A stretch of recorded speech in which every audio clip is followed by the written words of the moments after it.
NCERT सिरीजमध्ये पाठीमागच्या व्हिडिओमध्ये आपण जो पार्ट डिस्कस केला होता तो actually solar radiation, heat balance and temperature हा पार्ट आपण डिस्कस केला होता. आय गेस आपण या टॉपिकला फक्त सुरुवात केली होती आणि काही मुद्दे आपण इथं बोललो होतो. पुढचा जो पार्ट होतो आपण या व्हिडिओमध्ये आपण डिस्कस करतो. मला वाटतं आपण इथंपर्यंत मागच्या व्हिडिओमध्ये आलो होतो, तरी पण काही गोष्टी रिवाइज होतील, पकडून चला. नेक्स्ट पॉईंटचं जे नाव आहे आपलं ते नाव आहे variability of insulation at the surface of the earth. म्हणजे पृथ्वीच्या पृष्ठभागावरती सरफेसवरती जे इन्सुलेशन रिसिव्ह होते. इन्सुलेशन म्हणजे काय, त्याची व्याख्या जी आहे आपण लास्ट व्हिडिओमध्ये आपण डिस्कस केलेली, ठीक आहे ना.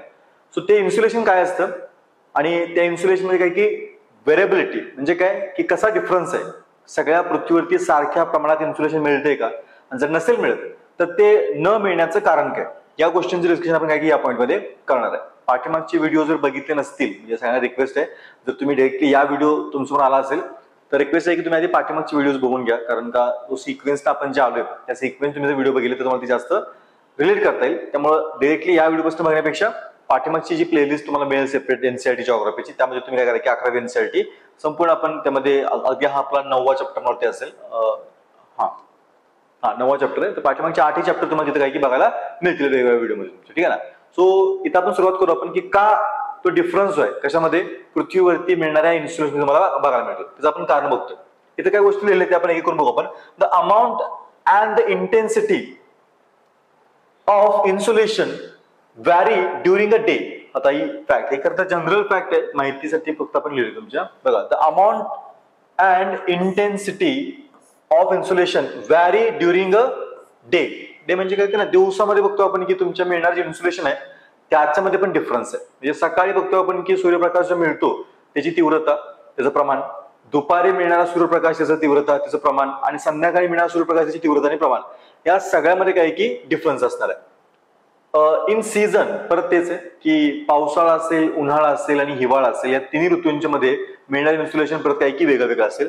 आणि इन इयर वर्षाचा विचार केला आपण तरी देखील बघतोय की जे आपण लास्ट टाइम डिस्कस केलं की सूर्यापासून काही की पृथ्वीची असणारी पोझिशन, काही वेळा बघतो आपण की पृथ्वीची आहे ती सूर्यापासून प्रचंड लांब जाते, काही वेळा ती प्रचंड जवळ येते, ठीक आहे ना. त्यामुळे बघतो आपण की वर्षभर पृथ्वी आणि सूर्य यांच्यामध्ये काही अंतर बदललं जातं. त्याचबरोबर बघतो की तुमच्या पृथ्वीचा जो कललेला आस आहे, जो अँगल आहे, त्याच्यामुळे देखील काय बघतो आपण की वर्षभर पृथ्वीवरती मिळणारे इन्सुलेशन आहे ते एकसारखं असत नाही. हे 3 फॅक्टर्स आहेत जे काय करतायत की पृथ्वीवरती पडणाऱ्या इन्सुलेशन वरती काय करतात की इम्पॅक्ट करतात. लक्षात ठेवा. Next, the factors that cause the variation insolation are, म्हणजे तेच आता बघतो आपण या इन्सुलेशन मध्ये व्हॅरिएशन्स निर्माण करणारे फॅक्टर्स कुठले कुठले असतील. पहिलं आहे ते म्हणजे rotation of earth on it's axis.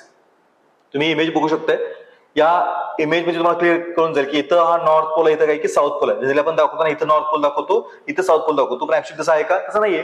पृथ्वी जी आहे ती तिच्या ऍक्सिस वरती 66.5 डिग्री वरती काय की कललेली आहे. तिचा आस कसा आहे की कललेला आहे, आणि हा कललेला आस काय करतोय की पृथ्वीवरती मिळणारे जे इन्सुलेशन आहे त्या इन्सुलेशन वरती इम्पॅक्ट टाकतोय. Next, the angle of inclination of the sun rays, म्हणजे सूर्यप्रकाशाची सूर्याचा प्रकाश पोहोचतोय पृथ्वीवरती, त्या सूर्यप्रकाशाचा जो अँगल आहे पृथ्वीवरती पोहोचणारा इन्क्लिनेशनचा, म्हणजे तुमचा तिरपा अँगल जो आहे त्याचं नेचर देखील काही इम्पॅक्ट करते.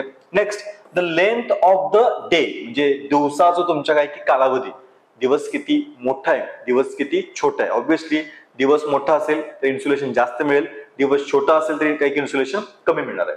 Next, the transparency of the atmosphere, म्हणजे आपल्याला माहिती आहे की पृथ्वीच्या भोवती काही की वातावरणाचा थर आहे, आणि त्या वातावरणाच्या थराची ट्रान्सपरन्सी परत तेच आहे की जितकं वातावरण ट्रान्सपरंट जास्त तितकं इन्सुलेशन जास्त मिळणार आहे. कारण आपल्याला माहिती आहे आपण लास्ट टाइम डिस्कस केलं होतं की वॉटर वेपर असेल वातावरणामध्ये, ठीक आहे ना, किंवा इतर जे डस्ट पार्टिकल्स असतील ते काय करतात की जो सूर्यप्रकाश आला होता त्या आलेल्या सूर्यप्रकाशाला एक तर काय करतील की ते ऍब्सॉर्ब करण्याचं काम करतील, किंवा आपण डस्ट पार्टिकल्स बोललो होतो की डस्ट पार्टिकल्स काय करतायत की जो सूर्यप्रकाश आहे त्याला स्कॅटर करण्याचं काम करतात, ठीक आहे ना. सो वातावरण तुमचं ट्रान्सपरंट आहे, म्हणजेच काय की जिथं बघतो की डस्ट पार्टिकल्स वॉटर वेपर यांचं काही प्रमाण कमी आहे, आणि त्याचं कमी असेल तर इन्सुलेशन जास्त असेल. लक्षात ठेवा, बट ऑब्व्हियस आहे. Next, the configuration of land in terms of its aspects, म्हणजे पृथ्वीचं तुमच्या जे जमिनीचं तुमच्या कॉन्फिगरेशन, भाग कसा आहे, भाग सपाट आहे, भाग डोंगराळ आहे की भाग तुमच्या दरीच आहे, याच्यावरती पण डिपेंड असणार आहे की तिथं मिळणारं काय की इन्सुलेशन कसं असणार आहे. सगळे मुद्दे आपण पुढे डिटेल डिस्कस करतो. बरोबर.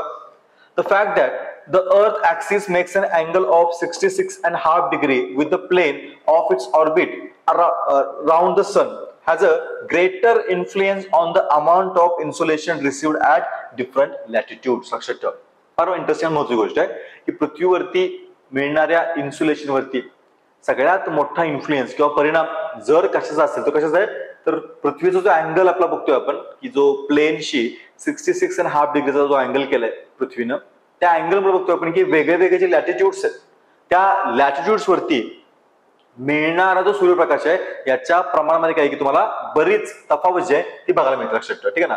The second factor that determines the amount of insolation received is angle of inclination of the rays. हा पण तुमचा इंटरेस्टिंग आणि महत्त्वाचा फॅक्टर आहे. मग पहिला फॅक्टर कोणता पहिला आपण पृथ्वीचा कललेला आस किती आहे तो 66.5 डिग्री म्हणजे 66.5 डिग्री पृथ्वीचा आस कललेला आहे.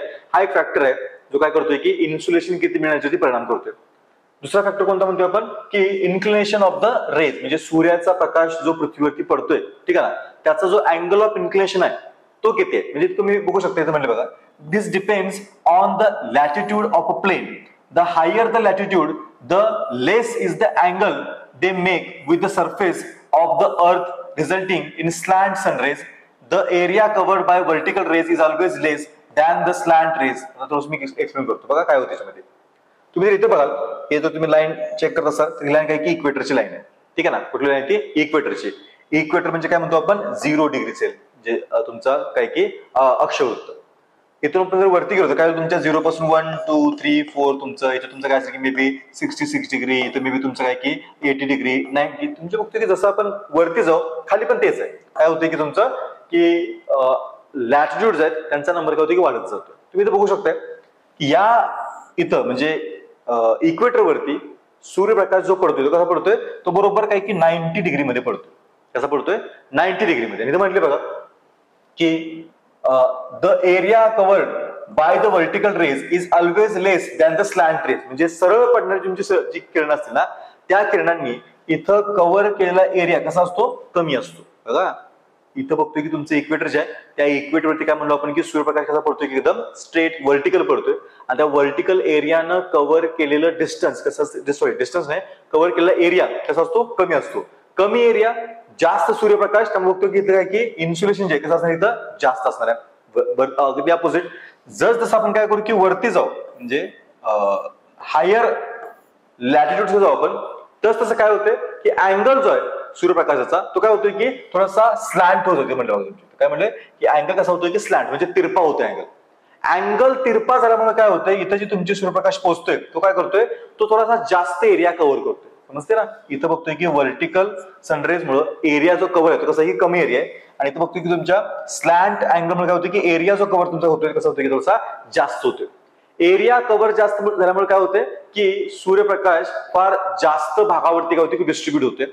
सूर्यप्रकाश जास्त भागावरती डिस्ट्रीब्यूट झाल्यामुळे काय होते इथं मिळणारं जे इन्सुलेशन आहे ते देखील डिस्ट्रीब्यूट होते. त्यामुळं इंटेन्सिटी काय होते की कमी होते. म्हणजे बघा की if more area is covered the energy gets distributed and the net energy received per unit area decreases. लक्षात ठेवा म्हणजेच काय की जसा अँगल वाढत म्हणजे अँगल सॉरी की किरण तुमची तिरपी होत जातील तसा यांचा अँगल काय होतोय की कमी होत जातोय.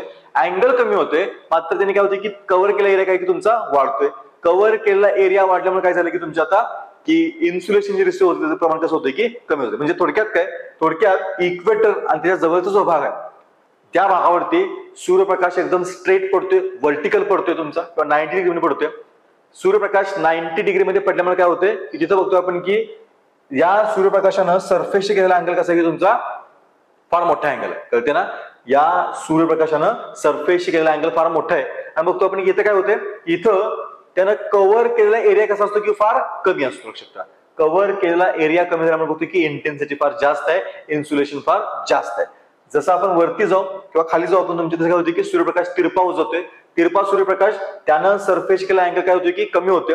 सरफेसशी केलेला अँगल कमी झाला, एरिया वाढला आणि एरिया वाढल्यामुळे काय बघतो आपण की सोलार रेडिएशनची इंटेन्सिटी काय होते की कमी होते. आय गेस तुम्हाला कळलं असेल, नसेल तर परत व्हिडिओ काय रिवाइंड करून बघा. Moreover, the slant rays are required to pass through greater depth of the atmosphere, resulting in more absorption, scattering and diffusion. हे पण महत्वाचं आहे. म्हणजे इमॅजिन करा की हा रस्ता आहे समजू आपण, ठीक आहे ना. इकडे समजा दुकान असेल, ठीक आहे, आणि तुम्ही इथं उभे आहात आणि तुम्हाला रस्ता क्रॉस करायचा आहे. आता रस्त्यावर समजा आपण की फार जास्त ट्रॅफिक आहे, गाड्या फार तुमच्या येतात, त्या केसमध्ये आपण काय केलं पाहिजे, आपण इथून रस्ता असा पास केला पाहिजे, मग आपण काही दुकानात गेलं पाहिजे, किंवा आपण इकडे गेलं पाहिजे नंतर काय आपण हा रस्ता असा क्रॉस केला पाहिजे. का? कारण रस्ता क्रॉस करताना या केसमध्ये काय करतो आपण, फार कमी की रस्त्यामध्ये आपण पास करतो आपण, जे तुमची रस्त्याची लांबी असेल. समजा आपण इथूनच काय केलं की दुकानाकडे जाण्यासाठी आपण रस्ता असा पास करत गेलो तर काय होईल, फार जास्त डिस्टन्स तुम्ही काय रस्त्यावरती ट्रॅव्हल कराल आणि तेवढा धोका जास्त आहे कशाचा, ट्रॅफिकने हिट करण्याचा. त्यामुळे लक्षात घ्यायचं पण तेच होते की पृथ्वीच्या भोवती असणारे जे काय वातावरण आहे, जे ऍटमॉस्फिअर आहे, ठीक आहे ना, जेव्हा काय होते सूर्यप्रकाश एकदम सरळ येतो तेव्हा त्याला बघतो की वातावरणाच्या फार कमी जाडीच्या थरातून त्याला पास व्हावं लागते. पण जेव्हा तो काय करतोय की असा स्लांट म्हणजे काय की तिरपा जातोय त्यावेळेस त्याला वातावरणाच्या फार मोठ्या किंवा जाडीच्या थरातून त्याला पास व्हावं लागते. आणि ते काय होते की इथं सूर्यप्रकाशाचं ऍब्सॉर्प्शन वाढते. आपण जे बोललो होतो की डस्ट पार्टिकल्स असतील, वॉटर वेपर असतील, तुमचं काय करते की ऍब्सॉर्प्शन करतात. सो ऍब्सॉर्प्शन वाढेल, त्यानंतर स्कॅटरिंग वाढेल, त्यानंतर डिफ्युजन देखील वाढेल. या सगळ्या गोष्टी बघतो की पुन्हा जे स्लॅन्ट अँगल्स असतील त्या ठिकाणी मिळणारं इन्सुलेशन असणार आहे की कमी असणार आहे. आय गेस समुद्र क्लिअर असेल. आपण काय की नेक्स्ट पॉइंटला मूव्ह करू. चलो ओके, पुढे आहे point. The atmosphere is largely transparent to short wave solar radiation. ठीक आहे ना, एकच मिनिट.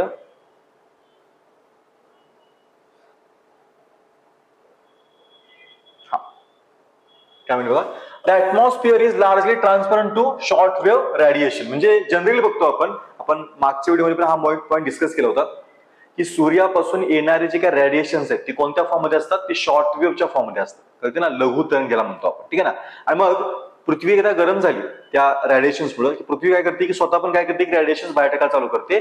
ती जी रेडिएशन्स असतात कोणती असतात, की लॉंग वेव्ह असतात. हे नीट समजून घ्या. ठीक आहे ना. तो काय म्हटलं इथं की जे ऍटमॉस्फिअर आहे, म्हणजे जे पृथ्वीचं वातावरण आहे ते कसं असतं, ट्रान्सपरंट असतं. ट्रान्सपरंट आहे कशासाठी, शॉर्ट वेव्ह रेडिएशनसाठी. म्हणजे आलेले जे शॉर्ट वेव्ह रेडिएशन्स आहेत ना येणारे तुमचे सूर्यापासून, त्यांना ते फारसं काही की अडवायचं काम करत नाहीये. The incoming solar radiation passes through the atmosphere before striking the earth surface within the troposphere. Water vapor, ozone and other gases absorb much of the near infrared radiation. म्हणजे बघतो आपण तेच की सूर्यापासून आलेले तुमचे जे काही रेडिएशन्स आहेत, रेडिएशन काय करते की पृथ्वीच्या सरफेस पर्यंत टच व्हायच्या आधी काय होते की ट्रोपोस्फिअर जो लेअर होता जो आपण लास्ट टाइम डिस्कस केला होता, त्या ट्रोपोस्फिअर लेअर मधला वॉटर वेपर, ओझोन आणि अदर जे पार्टिकल्स आहेत ते काय करतील की त्यातलं काही रेडिएशन काय करतील की ऍब्सॉर्ब करून घेण्याचं काम करतील. याच्यामध्ये की बघतो की इन्सुलेशन तुमच्या काय की फरक पडणार आहे.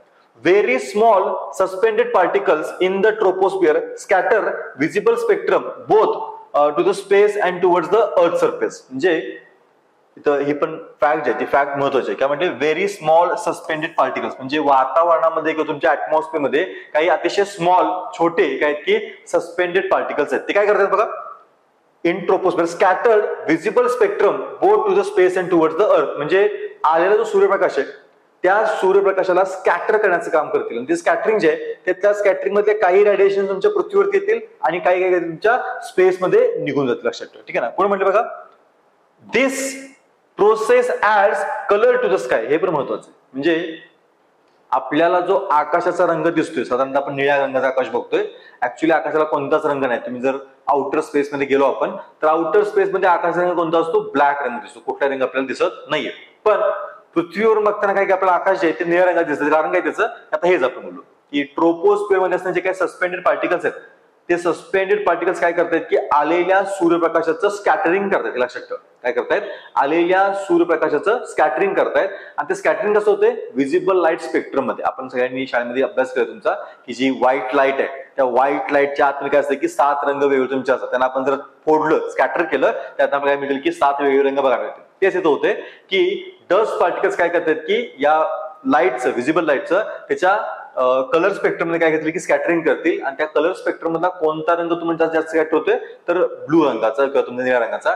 म्हणून आकाश काय दिसते की आपल्याला निळ्या रंगाचं. लक्षात ठेवा. ठीक आहे ना. पुढं, the red colour of the rising and setting sun and the blue colour of the sky are the result of scattering of light within the atmosphere. म्हणजे दिवसभर आकाश निळ्या रंगाचं दिसणं, सकाळच्या म्हणजे उगवता सूर्य असताना ते लाल रंगाचं दिसणं, किंवा मावळत्या सूर्य काय की लाल रंगाचं दिसणं, या सगळ्या मागचं कारण काय तर स्कॅटरिंग ऑफ लाईट. लक्षात ठेवा. ऍटमॉस्फिअर तुमच्या लाईटचं scattering. Next, the insolation received at the surface varies from about 320 watt per metre square in the tropics to about 70 watt per metre square in the poles. म्हणजे आपण जर इन्सुलेशनचा विचार केला लॅटिट्यूडच्या हिशोबानं तर आपल्याला कळतेच की इक्वेटर जो आहे त्या इक्वेटर वरती म्हणजे ट्रॉपिकचा जो एरिया आहे, इक्वेटर म्हणून की तुम्ही ट्रॉपिक म्हणा, पण ट्रॉपिकचा जो एरिया आहे त्या ट्रॉपिक एरियामध्ये बघतो आपण की इन्सुलेशन जे रिसीव्ह होते की जवळपास 320 वॅट मीटर पर स्क्वेअर तुमचा आहे.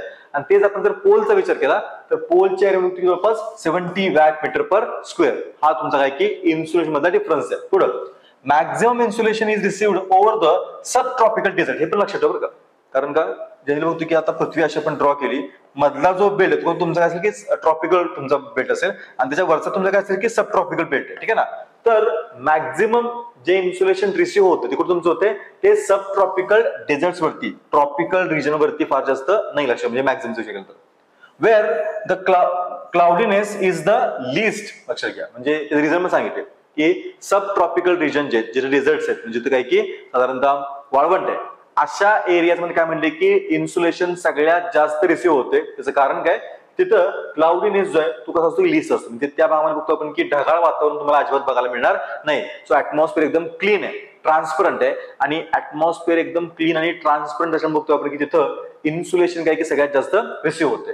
पुढं त्यानंतर ट्रॉपिक्स मध्ये म्हणजे ट्रॉपिक जो एरिया आहे म्हणजे हा जो एरिया आहे खरं तर या एरियामध्ये साईड असते इन्सुलेशन मिळायला पाहिजे होतं, पण होते काय या एरियामध्ये जे ऍटमॉस्फिअर आहे ते तितकं जास्त ट्रान्सपरंट आहे. तिथं बघतो आपण की काय की ढग फार जास्त येत आहेत. ठीक आहे ना. ढगांच्या काय बघतो आपण घेतलं वातावरण जे आहे तितकं जास्त काय की ट्रान्सपरंट राहत नाही. Generally at the same latitude the insulation is more over the continent than the oceans. हे पण पॉईंट महत्वाचं आहे. बघा आपण फॅक्टर्स बघतोय की कुठले कुठले फॅक्टर्स काय करतील की इन्सुलेशनचा जो पार्ट आहे त्याच्यावरती इम्पॅक्ट करतील. आपण 2-3 फॅक्टर डिस्कस केले. एक फॅक्टर आपण इथं बरोबर तुमचा की तुमचे पोल्स आणि ट्रॉपिक्स कम्पॅरिझन केलं तर पोल्स पेक्षा ट्रॉपिक वरती बघतो आपण की इन्सुलेशन सगळ्यात जास्त रिसीव्ह होते. पण त्यात पण स्पेसिफिक गेलो आपण तर ट्रॉपिक पेक्षा पण जो सब ट्रॉपिकल डेझर्ट एरिया आहे त्या सब ट्रॉपिकल डेझर्ट एरियामध्ये काय बघतो आपण की इन्सुलेशन अजून जास्त रिसीव्ह होऊ शकतं. आणि इथं आपण म्हणलो की परत सेम लॅटिट्यूडचा विचार केला म्हणजे पृथ्वी समजा की हा इक्वेटर आहे.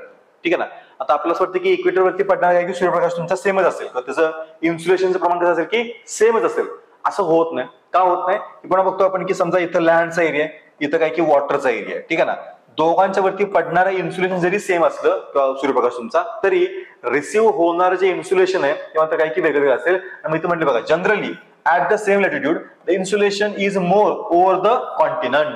म्हणजे काय कॉन्टिनेंटचा जमिनीचा जो भाग असेल त्या जमिनीच्या भागावरती मिळणारं इन्सुलेशन जास्त असणार आहे as compare to the oceans. म्हणजे पाण्यापेक्षा जिथं पाण्याचा भाग आहे त्या पाण्याच्या भागापेक्षा काय बघतो आपण की जमिनीच्या भागावरती मिळणारं इन्सुलेशन कसं असणार आहे की जास्त असणार आहे.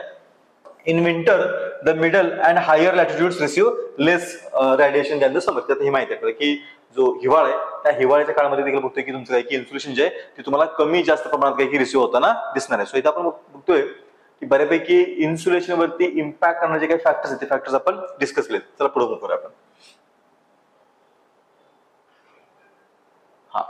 आता इथे एक नेक्स्ट पॉईंट येतो म्हणजे की heating and cooling of atmosphere. आता एकदा आपण डिस्कशन केलं की कशा प्रकारे काय की पृथ्वीवरती येणारं जे इन्सुलेशन आहे त्याच्यावरती कुठले कुठले फॅक्टर्स इम्पॅक्ट करतात ते आपण डिस्कस केलं. आता नेक्स्ट पॉईंट आपला म्हणजे की heating and cooling of atmosphere. There are different ways of heating and cooling of atmosphere. आता हे आपल्याला माहिती तुमचं काय काय बघा तुमचं. The earth after being heated by insolation transmits the heat to the atmospheric layer near to the earth in long wave form. नीट समजून घ्या काय चालेल. बघा सूर्यापासून काय की प्रकाश किरण जे तुमच्या पृथ्वीवरती पोहोचले रॅडिएट झाले तुमच्या. ठीक आहे ना. काय म्हणलं बघा की the earth after being heated by insolation म्हणजे सूर्यापासून आलेल्या ह्या प्रकाश किरणांच्या मुळे ज्यावेळेस पृथ्वी काय होते की गरम होते आणि रॅडिएशन त्याला प्रॉपर मिळतं त्याच्यानंतर काय होतं की insolation transmits the heat to the atmosphere. म्हणजे आता एकदा का पृथ्वी गरम झाली की काय करते की ती एक्स्ट्राची मिळणारी जी काही सोलर रेडिएशन आहे त्याला काय करते की ती पुन्हा ट्रान्समिट म्हणजे परत पाठवायचं काम करते. ठीक आहे ना. To the atmospheric layers near to the earth in long wave form. लक्षात ठेवा काय झालं बघा पृथ्वीला सूर्यापासून काय की शॉर्ट वेव्ह रूपामध्ये इन्सुलेशन मिळालं. पृथ्वी गरम झाली. गरम झालेली पृथ्वी काय करते की लॉंग वेव्हच्या रूपामध्ये काय करते की आता परत रेडिएशन बाहेर टाकायचं काम करते. आणि ही रेडिएशन बाहेर टाकल्यामुळे पृथ्वीच्या जवळची लेअर जी असेल ती जवळची लेअर काय करते की गरम होते. लक्षात ठेवा. ठीक आहे ना. कुठली ऍटमॉस्फिअरची नीट समजून घ्या काय चाललं. ठीक आहे ना. पुढं the air in contact with the land gets heated slowly and the upper layers in contact with the lower layers also get heated. Process समजून घ्या. काय झालं की ही पृथ्वी आहे, सूर्यापासून सूर्यप्रकाश आला, सूर्यप्रकाशामुळे काय तुमची पृथ्वी गरम झाली, तिने काय केली की रेडिएशन बाहेर टाकायला चालू केलं. आता सूर्यापासून जी रेडिएशन आली होती ती कोणती होती, ती शॉर्ट वेव्ह रेडिएशन होती. ठीक आहे ना. पृथ्वी गरम झाली, पृथ्वी काय करते, पृथ्वी लॉंग वेव्ह रेडिएशन काय करते, बाहेर टाकायचं काम करते. ठीक आहे ना. आता लॉंग वेव्ह रेडिएशन म्हणजेच उष्णता ज्यावेळेस पृथ्वी बाहेर टाकायचं काम करते त्यावेळेस काय होतं, पृथ्वीच्या जवळची जी लेअर आहे कशाची, हवेची, ती काय होती की गरम होते. कशामुळे, ह्या तुमच्या पृथ्वीच्या रेडिएशनमुळे. एकदा की ही लेअर गरम झाली की नेक्स्ट लेअर जी असेल तुमच्या त्याच्या जवळची ती पण गरम होते. सो अशा टप्प्याटप्प्याने काय होते की लेअर वाईज लेअर तुमची पृथ्वी काय होते की जो ऍटमॉस्फिअर आहे ते ऍटमॉस्फिअर काय होते की गरम होतात. लक्षात ठेवा. ठीक आहे ना. पुढे दिस प्रोसेस इज कॉल्ड कंडक्शन. लक्षात ठेवा, महत्वाचं आहे. ही जी प्रोसेस आहे अशा प्रकारे आधी पृथ्वी गरम होणार, नंतर पृथ्वीच्या कॉन्टॅक्ट मध्ये जवळची तुमच्या सरफेसची काय की हवा गरम होणार, नंतर त्या हवेच्या वरची हवा गरम होणार. अशा प्रकारे आपण बघतो की जी हीट ट्रान्सफर होते, या हीट ट्रान्सफरला काय म्हणतो आपण, कंडक्शन म्हणतो आपण. ठीक आहे ना. पुढे conduction takes place when two bodies of unequal temperature are in contact with one another. There is a flow of energy from the warmer to cooler body. The transfer of heat continues until the both bodies attain the same temperature or the contact broken. लक्षात ठेवा. काय म्हणले, conduction अशी process आहे की ज्या process मध्ये काय होते की दोन अनइक्वल टेम्परेचरच्या म्हणजे दोन पैकी डिफरंट टेम्परेचरच्या ज्यांचं टेम्परेचर समान नाहीये अशा बॉडीज आपण काय केलं की एकत्र ठेवल्या. काय केलं आपण, अशा बॉडीज आपण एकत्र ठेवल्या. सो अशा ज्या बॉडीज आहेत त्यावेळेस काय होईल, ज्याचं टेम्परेचर जास्त आहे त्या बॉडीकडून ज्याचं टेम्परेचर कमी आहे त्या बॉडीकडे काय की हीट ट्रान्सफर होईल.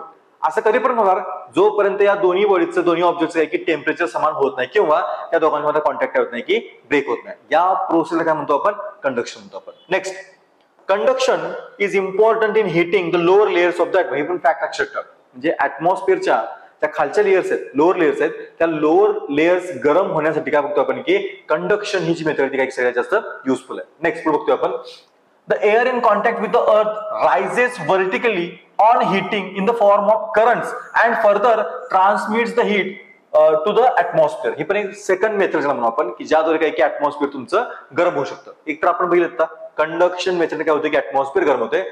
दुसरं काय बघतो आपण की पृथ्वीच्या जवळची हवा जी आहे ती अचानक गरम होते आणि गरम झालेली हवा जी आहे ती काय होते व्हर्टिकल कॉलमच्या रूपात काही की वरती राईज होते, वरती निघून जाते. आणि ती वरती निघून जाताना काय करते की ऍटमॉस्फिअरला आणि कशा रूपात, करंटच्या रूपात, एखाद्या फ्लोच्या रूपात काय करते की ती हवा जी आहे ती वरती निघून जाते, कळते. आणि हे जात असताना काय करते की ती वातावरण जे वातावरणाला गरम करण्याचं काम करू शकते ना. This process of vertical heating of the atmosphere is known as convection. हे लक्षात ठेवा. आता कंडक्शन बघितलं आपण, आता काय बघतो आपण, कन्व्हेक्शन. कन्व्हेक्शन म्हणजे झालं काय, पृथ्वी आहे, पृथ्वीच्या लगतची हवा काही गरम झाली आणि गरम झालेली हवा स्वतःच काय केली की वरती निघून गेली. कळते का, पृथ्वीच्या जवळची हवा काय की गरम झाली आणि ही गरम झालेली हवा स्वतः काय केली की तिथनं वरती निघून गेली आणि ती वरती निघून गेल्यामुळे की वरचा भाग झाला की गरम झाला. या प्रोसेसला काय म्हणतो आपण, कन्व्हेक्शन असू शकतो. ठीक आहे ना. The convective transfer of energy is confined only to the troposphere. हे पण फॅक्ट लक्षात ठेवा की अशा प्रकारे वातावरण गरम व्हायची प्रोसेस जी आहे तुम्हाला कुठे बघायला मिळते, फक्त ट्रोपोस्फिअर मध्ये. म्हणजे ट्रोपोस्फिअरच्या बाहेर कन्व्हेक्शन करंट मुळे तुम्हाला वातावरण गरम होताना दिसणार नाही. लक्षात ठेवा. हे पण फॅक्ट आपल्याला माहितीच ना गरज आहे. Next, the transfer of heat through horizontal movement of air is called advection. हे पण महत्वाचं आहे. आता आपण दोन प्रकार बघितले. पहिला प्रकार काय होता की पृथ्वी गरम झाली, पृथ्वीच्या वरची लेअर गरम झाली आणि नंतर त्या वरची लेअर गरम होत गेली, आपण कंडक्शन म्हणतो.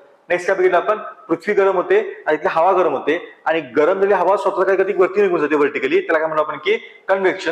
आता तिचं बघतो आपण की ऍडव्हेक्शन. तर काय होतं की पृथ्वीवरची हवा गरम होते आणि ती हॉरिझॉन्टल काय करते की मूव्ह करते, म्हणजे म्हणतो आपण की क्षितिज समांतरातून काय की मूव्ह करते, काय म्हणतो आपण advection. Horizontal movement of the air is relatively more important than the vertical movement. म्हणजे आता जी आपण वरती बघितली होती कन्व्हेक्शनची, तर त्या कन्व्हेक्शन पेक्षा ऍडव्हेक्शन जे आहे ती जास्त, ऍडव्हेक्शन जे आहे ती जास्त महत्वाचं आहे. म्हणजे पृथ्वीला गरम करण्यासाठी ना. In middle latitudes most of the diurnal variations in daily weather are caused by advection alone. लक्षात ठेवा. म्हणजे मिड लॅटिट्यूड ना, पृथ्वीवरचे काही लॅटिट्यूड्स आहेत म्हणजे इथले जवळपास तुमचे या भागातले, या भागातल्या लॅटिट्यूड्स मध्ये डायurnal म्हणजे काय, दिवस आणि रात्र बघतोय आपण. याच्यामध्ये जो काही तुम्हाला डिफरन्स बघायला मिळतोय की दिवसा टेम्परेचर जास्त रात्री टेम्परेचर कमी जे बघतोय आपण, याच्या मागचा मेन रिझन काय, हा जो हॉरिझॉन्टल हवेचा प्रवाह आहे किंवा हॉरिझॉन्टल तुमचे जे काही टेम्परेचर डिस्ट्रीब्युशन आहे त्या हॉरिझॉन्टल टेम्परेचर डिस्ट्रीब्युशन मुळे काय होते की तुम्हाला या मिडल लॅटिट्यूड्स मध्ये डायरेक्शनल म्हणजे डे आणि नाईट मध्ये काय की जे टेम्परेचर व्हॅरिएशन आपल्याला ते बघायला मिळते. In tropical regions particularly in northern India during summer season local winds called Lu is the outcome of the advection process. फार important fact आहे बघा. नॉर्थ इंडियामध्ये म्हणजे उत्तर भारतामध्ये बघतो आपण की उन्हाळ्याच्या दिवसामध्ये खास करून तुम्हाला लू नावाचे काही की स्थानिक वारे बघायला मिळतील आणि स्थानिक वारे कशाचा परिणाम आहे तर ऍडव्हेक्शनचा परिणाम आहे. जी की टेम्परेचरमुळे काय की तुमचा टेम्परेचर डिफरन्स आहे त्या टेम्परेचर डिफरन्समुळे काय की हवा जी वाहते कशी वाहते हॉरिझॉन्टल वाहते त्या हॉरिझॉन्टल हवा वाहण्याचा काय की तुमचा परिणाम काय की हा लू वारे आहेत तुमचे समजते. या 2-3 गोष्टी आपल्याला काही माहिती असाव्यात की कशा प्रकारे की वातावरण जे आहे ते गरम किंवा थंड होते. ठीक आहे ना. ठीक आहे. या व्हिडिओमध्ये आपण काय करू की इथं पॉज घेऊ आपण आणि उरलेला जो पार्ट आहे या चॅप्टरचा आपण काय करू की नेक्स्ट व्हिडिओमध्ये कम्प्लीट करू. पण एक रिक्वेस्ट आहे की तुम्ही जर व्हिडिओ आता बघत असाल तर व्हिडिओला लाईक करा नक्की तुम्हाला आवडत असेल तर. तुमचे काही सजेशन असतील तर त्याला तुम्ही कमेंट बॉक्स जरूर सांगा आणि चॅनलला सबस्क्राईब करून तुमचा व्हिडिओ जो आहे तो आपल्या जास्तीत लोकांना शेअर करा. थँक्यू व्हेरी मच मित्रांनो.